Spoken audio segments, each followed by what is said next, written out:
Hello दोस्तों, मेरा नाम है विजय अग्रवाल और आज लेकर आया हूं मैं रैखिक समीकरण। ठीक है, तो सबसे पहले आपको समझना पड़ेगा बेटा रैखिक समीकरण क्या होता है। रैखिक क्या होता है, बहुपद में हमने पढ़ा है कि बहुपद के बहुत सारे प्रकार होते हैं, है ना। एक तो होता है अचर बहुपद, एक होता है रैखिक, एक होता है द्विघात। तो यहाँ पर अगर x की घात 0 लिख देते थे तो हम बोलते थे अचर बहुपद। अगर x की घात 1 हो जाती थी तो हम बोलते थे इसको रैखिक बहुपद। अगर x की घात 2 हो जाती थी तो हम इसे बोलते थे द्विघात बहुपद। तो यहाँ पे याद आया आपको, x की बाहर 1 अगर आ जाएगी, x की घात अगर 1 आ जाएगी तो उसे हम बोलेंगे रैखिक। और समीकरण मतलब आपको इक्वल टू 0 आएगा, इक्वल टू 0 आएगा मतलब आपको ऐसा रैखिक बहुपद आएगा और उसके सामने इक्वल्स टू 0 आएगा। तो यहाँ पर रैखिक समीकरण का मतलब ये होता है। अब सबसे पहले आती है चर राशि। चर राशि क्या होती है बेटा?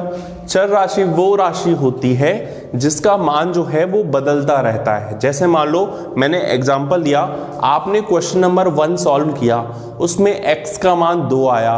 आपने क्वेश्चन नंबर 2 सॉल्व किया, उसमें x का मान 3 आया। तो आप ऐसे थोड़ी ना याद करोगे कि x का मान तो 2 था, यहाँ पर x का मान 3 कैसे आ गया। जैसे जैसे क्वेश्चन बदलते जाते हैं वैसे वैसे x का मान बदलता जाता है, तो आपको भी कोई दिक्कत नहीं है। तो यहाँ पे जो चर होते हैं x, y, z, a, b, ये सारे के सारे क्या होते हैं? चर होते हैं, जिनको अपन क्या बोलते हैं? अल्फाबेटिकल से शो करते हैं, दर्शाते हैं। एक होता है अचर राशि।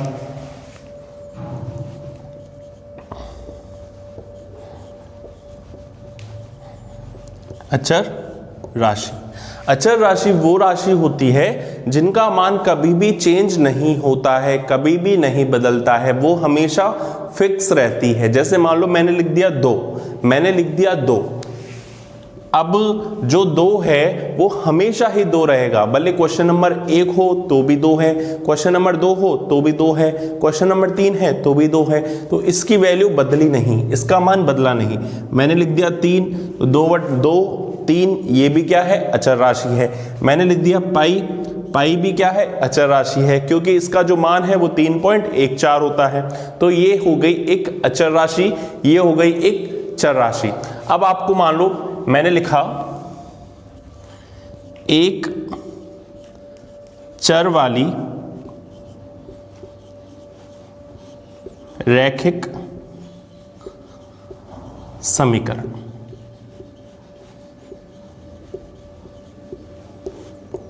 अगर आपको एक चर वाली रैखिक समीकरण लिखना है तो इसकी जो जनरल इक्वेशन होती है वो होती है ax + b = 0। मतलब यहां पर x तो क्या है? चर है, और a और b क्या है? अचर है। जैसे कि अगर मैंने लिख दिया 2x + 3 = 0, तो यहां पर ये कौन सी राशि हुई? ये हुआ एक चर। x जो है वो एक ही तो चर है, यहाँ पे 2 भी अचर है, 3 भी अचर है।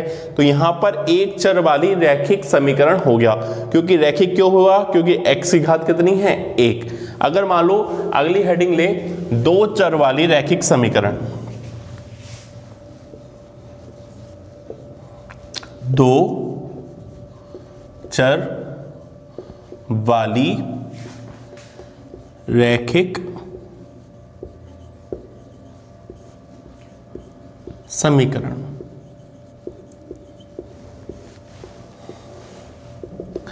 तो बेटा 2 चर वाली रैखिक समीकरण कैसी होती है? एक होती है ax + by + c = 0। यहां पर x और y जो है वो तो चर है, और a, b और c क्या है? अचर हैं। समझ में आया? यहां पर जैसे मान लो मैं लिख दिया 2x + 3y + 17 = 0। यहां पर 2 चर वाली रैखिक समीकरण का मैंने आपको उदाहरण दे दिया। ठीक है, तो 2 चर रैखिक समीकरण क्या हो गया? यहाँ पे 2x आ गया प्लस 3y आ गया प्लस 17 आ गया। अब इसे दो चर वाली रैखिक समीकरण क्यों बोलते हैं? दो चर, देखो यहाँ पे x और y दो मौजूद है, यहाँ पर केवल x मौजूद था, यहाँ पे हो सकता है केवल y मौजूद हो, लेकिन एक मौजूद होगा, यहाँ पर एक साथ दो मौजूद हो गए। समीकरण रैखिक समीकरण क्यों बोला? क्योंकि x की घात 1 है, y की घात भी 1 है। और समीकरण क्यों बोला? क्योंकि बराबर 0 है। समझ में आया बेटा? तो बढ़ते हैं नेक्स्ट हेडिंग पे। तो बेटा नेक्स्ट हेडिंग है रैखिक युगपत समीकरण।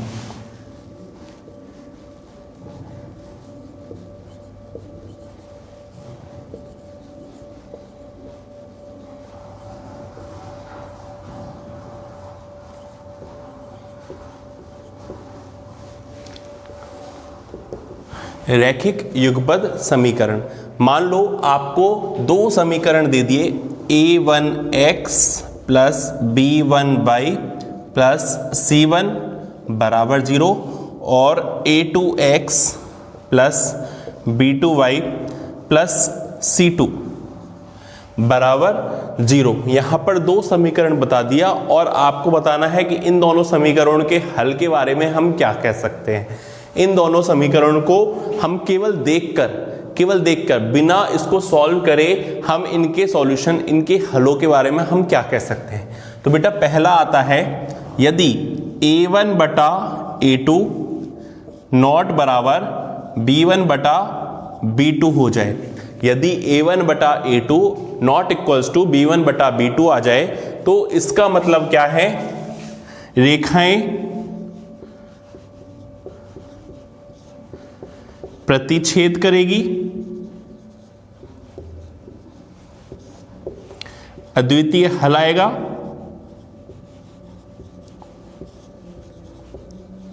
और युग्म जो हैं वो संगत होंगे, युग्म जो है वो संगत आएंगे। तो बेटा याद रखना, अगर a1 बटा a2 not equal to b1 बटा b2 आ जाए तो रेखाएं प्रतिच्छेद होगी, अद्वितीय हल आएगा और युग्म संगत आएंगे। अगर मान लो दूसरी कंडीशन आ जाती है, a1 बटा a2 बराबर b1 बटा b2 बराबर c1 बटा c2 आ जाए, a1 बटा a2 बराबर b1 बटा b2 बराबर c1 बटा c2, तो जो रेखाएं होंगी वो संपाती होगी, अनंत हल होंगे और युग्म संगत होंगे। युग्म जो है वो संगत होंगे। अगर हम तीसरी कंडीशन लगा दें, a1 बटा a2 बराबर हो b1 बटा b2 के, नॉट बराबर हो, नॉट इक्वल टू हो c1 बटा c2 के, नॉट इक्वल टू हो c1 बटा c2 के, तो रेखाएं जो हैं वो समांतर होगी, रेखाएं जो हैं वो समांतर होगी, कोई हल नहीं होगा,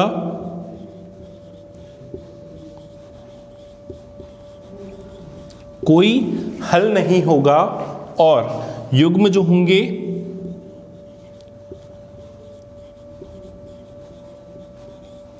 वो असंगत होंगे, युग्म जो होंगे वो असंगत होंगे। तो बेटा मैंने क्या बताया, a1 बटा a2 not equal to b1 बटा b2 हो तो रेखाएं जो होगी वो प्रतिच्छेद होगी, मतलब एक दूसरे को काटेगी, अद्वितीय हल होगा और युग्म जो होंगे वो संगत होंगे। यहाँ पे यदि a1 बटा a2 बराबर b1 बटा b2 बराबर c1 बटा c2 होगा तो रेखाएं जो होंगी वो संपाती होगी, अनंत हल होंगे और युग्म जो है वो संगत होंगे।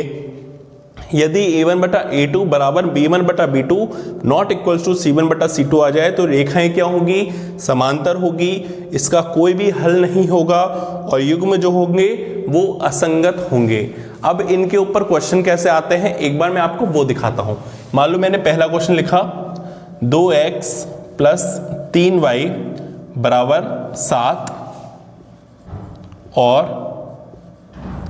3x प्लस ky बराबर 5 के के किस मान के लिए, के किस मान के लिए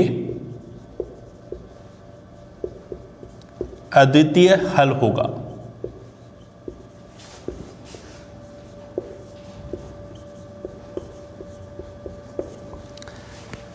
दो एक्स प्लस 3y बराबर 7 और 3x प्लस के वाई बराबर 5। इसके लिए आपको क्या करना है, अद्वितीय हल निकालना है। तो सबसे पहले आपका बेटा अद्वितीय हल किसमें है, a1 बटा a2 बराबर नॉट बराबर b1 बटा b2। तो सबसे पहले आपको a1 a2 b1 b2 c1 c2 की वैल्यू निकालनी पड़ेगी। तो बेटा यहां पर आपको लिखना है a1। तो a1 क्या है, a1 है पहली लाइन में x का गुणांक, पहली लाइन में x का गुणांक। तो पहली लाइन में x का गुणांक क्या है, 2। तो ये हो गया a1 बराबर 2। यहाँ पे b1 क्या है, पहली लाइन में y का गुणांक। तो पहली लाइन में y का गुणांक क्या है, प्लस का 3। तो ये हो गया 3। c1 क्या है, जो हमारी अचर राशि है। लेकिन अचर राशि में बेटा आपको ये याद रखना है, अगर 7 इधर की तरफ है, बराबर की उधर है, तो यहां पर भी जो संख्या है वो उधर ही लेनी है, दोनों एक ही तरफ लेनी है। ऐसे नहीं कि एक तरफ तो संख्या बराबर के इधर है और एक तरफ संख्या उधर है। देखो यहाँ पे बराबर 7 आ रहा है तो यहाँ पे बराबर 5 आ रहा है, दोनों जो हैं वो बराबर के दाईं तरफ है। तो ये हमारा काम हो जाएगा। तो C1 हो गया हमारा 7। अगर मैं A2 लिखूं तो A2 क्या है, दूसरी लाइन में x का गुणांक। तो दूसरी लाइन में x का गुणांक कितना है, 3। B2 क्या है, दूसरी लाइन में y का गुणांक, ये कितना है, k। और C2 क्या है, तीसरी लाइन में अचर राशि, ये हो गया 5, दूसरी लाइन में अचर राशि। अब आपको अगर अद्वितीय हल चाहिए, अद्वितीय हल चाहिए, तो अद्वितीय हल तो किसमें है, a1 बटा a2, a1 बटा a2 नॉट बराबर b1 बटा b2। अगर इनको मैंने लिख दिया, a1 का मान 2, a2 का मान 3, b1 का मान 3 और k यहाँ पे नॉट इक्वल टू आएगा। बेटा नॉट इक्वल टू जो है वो केवल इक्वल टू की तरह काम करता है, बस उसका उल्टा मतलब होता है। तो अगर हम वज्रगुणा करें, 2 को k से किया 2k, नॉट बराबर 3 को 3 से किया 9, 2 का चल जाएगा भाग, k नहीं इक्वल है 9 बटा 2k।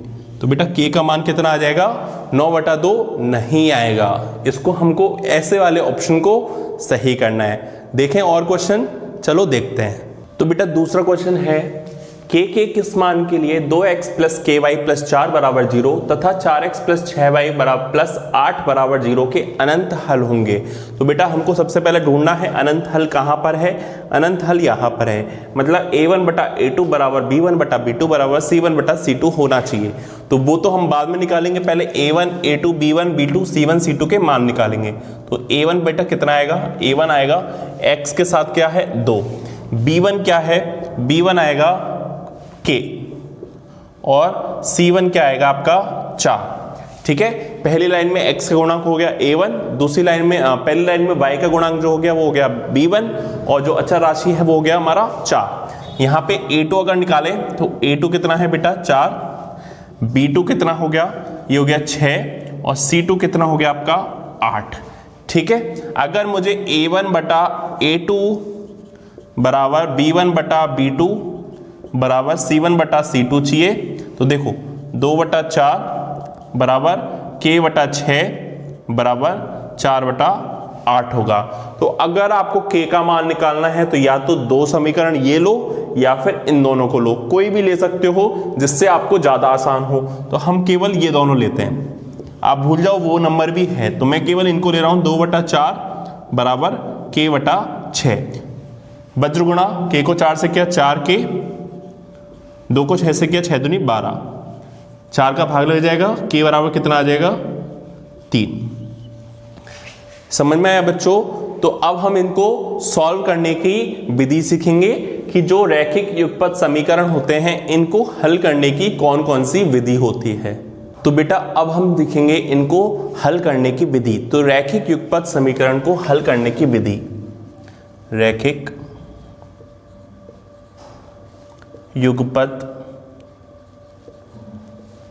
समीकरणों को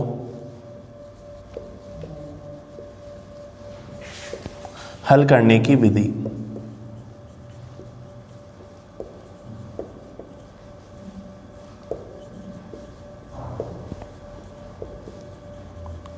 तो बेटा पहली विधि होती है लेखा चित्र विधि।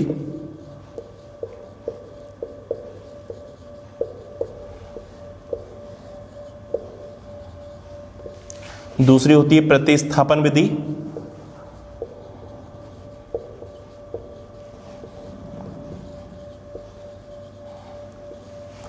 तीसरी होती है वज्रगुणा विधि,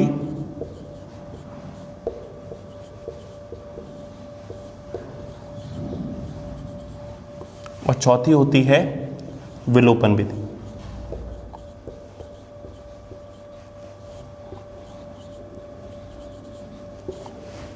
यहां पर युगपत समीकरणों को हल करने की जो विधि होती है वो 4 विधि होती है, लेखाचित्र विधि, प्रतिस्थापन विधि, वज्रगुणन विधि और विलोपन विधि। हमको ये मेथड नहीं सीखने हैं, हमको एक तो सीखना है प्रतिस्थापन और एक सीखना है विलोपन। ऐसा क्यों सीखना है? क्योंकि बेटा ऐसा तो कहीं बोला नहीं जाएगा कि आपको लेखाचित्र विधि से सॉल्व करना है या फिर वज्रगुणन से सॉल्व करना है या फिर प्रतिस्थापन से सॉल्व करना है या फिर विलोपन से सॉल्व करना है। आपको केवल 2 समीकरण दे दिए जाएंगे और उनको आपको मान निकालना है। तो हमको केवल 2 विधि सीख लेनी है जिससे हमारा काम हो जाए और हमारा काम आसान हो जाए। तो पहला मेथड अगर हम सीखें, पहली विधि हम सीखें प्रतिस्थापन विधि। प्रतिस्थापन विधि, तो बेटा यहां पर अगर अपन क्वेश्चन लिखें, क्वेश्चन क्या है, x + y = 5 और x - y = 3। आपको यहां पर 2 समीकरण दे देगा और आपको x और y का मान निकालना है। x और y का क्या निकालना है? मान। तो बेटा हमको देखो नाम से पता चल रहा है प्रतिस्थापन। जैसे मान लो हम कोई स्कूल में पढ़ते थे और हमारे जो गणित वाले अध्यापक थे, अगर वो एब्सेंट हो जाते थे किसी दिन, तो उनका जो पीरियड लगा रहता था, मान लो उनका चौथा पीरियड आता था, 4th पीरियड आता था हमारे स्कूल में, तो 4th पीरियड हमारा कभी भी खाली नहीं जाता था, क्योंकि हमारे जो प्रिंसिपल थे वो हमारे मैथ्स के टीचर की जगह किसी और को प्रतिस्थापित कर देते थे। कोई और टीचर जो है वो उनकी जगह आ जाता था। तो यहाँ पर भी वही है, यहाँ पर किसी एक का मान निकालना है और दूसरे में रख देना है। किसी एक का मान निकालना है और दूसरे में रख देना है। तो x + y यहाँ पे से किसी एक को पहुंचाते हैं। तो मान लो मैं x को पहुंचाता हूँ, x अगर उधर गया या फिर y उधर गया तो प्लस का y उधर जाके क्या हो जाएगा? माइनस का। तो ये हो जाएगा 5 - y, 5 - y। अब ये 5 - y जो आया है इसको मैं कहां पे रखूंगा? दूसरे समीकरण में। इसको मैं कहां पे रखूंगा? दूसरे समीकरण में। तो रखने पर यहां पे मैंने रखा x - y = 3। अब x की जगह रख दूंगा 5 - y, तो मैंने 5 - y रख दिया, माइनस y है ही सामने 3। बेटा यहां पर देखो x की जगह कितना रख दिया? 5 - y, और जो है वो एज इट इज मैंने लिख दिया। अब बताओ -y कितना हो गया? माइनस का 2y। 5 जो है वो उधर जाके क्या हो जाएगा? माइनस का। तो 3 - 5 माइनस का 2y बराबर माइनस का 2।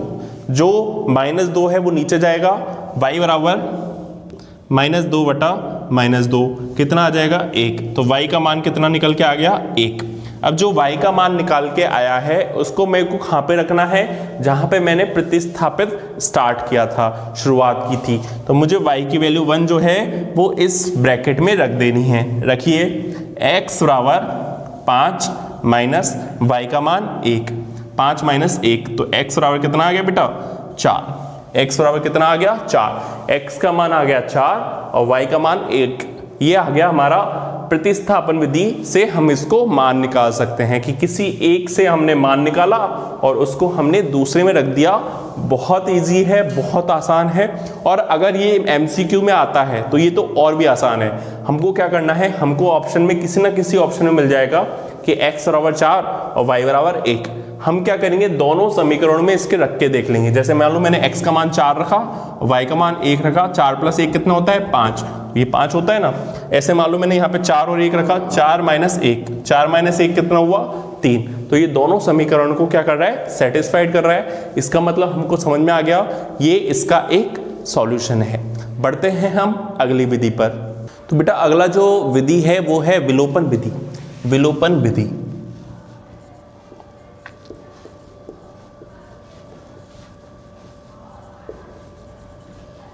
विलोपन विधि को हम कैसे सॉल्व करेंगे? जैसे मान लो क्वेश्चन है 2x + 5y = 8। 2x + 5y = 8 और अगली इक्वेशन है 3x प्लस 2y बराबर 12। ठीक है, आपको ऐसा समीकरण मिल जाएगा और मेरा ये मानना है, मैं तो चाहता हूं कि आप केवल और केवल इसी समीकरण से, इसी विधि से सॉल्व करो।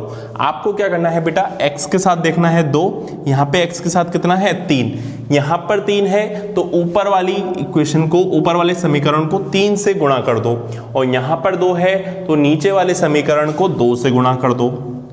क्या बोला मैंने, यहां पर आपको देखना है x का गुणांक कितना है, यहां पे 2 है, x का यहां पे 3 गुणांक है, यहां पे 3 है तो ऊपर वाले को 3 से गुणा कर दो, और यहां पे 2 है तो नीचे वाले को 2 से गुणा कर दो। अगर 1 होता तो 1 से कर देते, 4 होता तो हम 4 से गुणा कर देते। अब हम 3 से अगर गुणा करेंगे तो 3 को इससे भी करेंगे, इससे भी करेंगे, इससे भी, और 2 को करेंगे तो 2 को इससे, इससे, इससे करो। 3 को इससे किया, 3 दूनी 6x प्लस 3 पंजो 15y बराबर 8 तिया 24, 2 से किया 2 तिया 6x, 2 दूनी 4y और 12 दूनी 24। ठीक है, अब हम देखेंगे यहां पर 6x और 6x बराबर आ जाएगा, आपका हमेशा बराबर आएगा, लेकिन हो सकता है कई बार प्लस माइनस मिल जाए, हो सकता है दोनों प्लस प्लस हो सकता है माइनस माइनस है, तो आपको बेटा इसको कैंसिल आउट करना है। कैंसिल आउट कैसे करेंगे, अगर मान लो मैंने इनको जोड़ दिया तो 6x और 6x क्या हो जाएंगे 12x, मुझे जोड़ना नहीं है, मुझे घटाना है, तो मुझे हटाना है तो मैं क्या करूंगा, साइन चेंज कर दूंगा, ये हो गया प्लस का तो माइनस हो गया, ये प्लस था तो माइनस हो गया, और ये प्लस था तो ये क्या हो गया माइनस। और बताइए 6x और माइनस 6x क्या होता है, कट जाते हैं। अब यहाँ पे हुआ 15y और ये हुआ माइनस का 4y, 15 में से अगर 4 जाएगा तो क्या हो जाएगा 11y, ये हो जाएगा 11y, और 24 में से 24 जाएगा तो कितना बचेगा बेटा 0, 24 में से 24 जाएगा तो क्या हो जाएगा 0। अगर मैं 11 का भाग दूंगा तो y बराबर क्या हो जाएगा 0/11, 0/11 का मतलब 0, तो y का मान कितना आ गया बेटा 0, y का मान आ गया 0। अब आपको कहां पे रखना है, समीकरण 1 या 2, कहीं पर भी आप रख सकते हैं। मान लो मैंने समीकरण 1 में रखा, यहां पे y का मान जो भी आएगा उसको आपको समीकरण 1 में रखना है। मैंने समीकरण 1 में रखा, 2x का 2x, 5 का 5 और y आया तो y का मान कितना रख दो 0 रख दो। यहाँ पे 0 आया है तो मेरी गलती तो है नहीं, यहाँ पे क्वेश्चन में y का मान ही 0 है तो रखना पड़ेगा। बराबर कितना है 8। अब बेटा गुणा 3 से आपको मतलब नहीं है, गुणा 3 तो हमको बाद में करना था यहाँ पे, ठीक है, तो गुणा 3 अलग चीज है। समीकरण हमारा यही था 2x प्लस 5y बराबर 8। अब बताइए 5 को 0 से गुणा करूंगा तो क्या हो जाएगा 0, ये बचा 2x प्लस 0 मतलब बराबर 8, प्लस 0 कोई लिखते नहीं है तो मैंने लिखा नहीं। अब जो 2 है वो चला जाएगा भाग में, x बराबर कितना हो जाएगा 8/2, x बराबर कितना आ जाएगा बेटा 4, तो x का मान आ गया 4 और y का मान आ गया 0। ये हो गई हमारी विलोपन विधि। तो बेटा ये हमारा रैखिक समीकरण हुआ। अब इसके ऊपर बहुत अच्छे अच्छे क्वेश्चन आएंगे, तो हम क्वेश्चनों वाली वीडियो लाएंगे, उसको आप देखना और थ्योरी को जो भी है अच्छे से समझना, जो भी आपके पास गाइड है उसमें से आप क्वेश्चन करना। तब तक मिलते हैं, बाय बाय।